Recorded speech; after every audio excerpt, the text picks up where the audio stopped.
দেখো বন্ধুরা, আমাদের স্ল্যাব কমপ্লিট হয়ে গেছে। কালকে আমাদের স্ল্যাব ভরাই, স্ল্যাবের উপরে যে স্ট্যান্ডার একবারে করে দিচ্ছি। দেখো স্টিল কি সুন্দরভাবে কমপ্লিট করেছে মিস্ত্রিরা। কেবিল দেখো, স্ল্যাবে ভরাই 400। যদি এই ভিডিওটা তোমাদের ভালো লাগে, একটা শেয়ার লাইক করে দিও।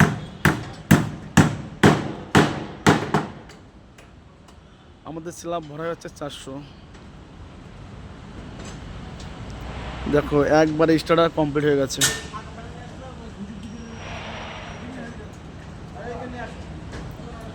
এই যে আমাদের সেই ভাইরাল মিস্ত্রি, সবাই কাজ করছে নাইটে। দেখো কি সুন্দরভাবে কাজ করছে। কালকে আমাদের 6টায় ভরায় চালু হবে, তার জন্য আজকে নাইট করতে হচ্ছে। যদি তোমাদের ভালো লাগে, একটা লাইক শেয়ার করে দেবো বন্ধুরা। কেবিল দেখো কি সুন্দরভাবে দিয়েছে। রড দেখো বন্ধুরা।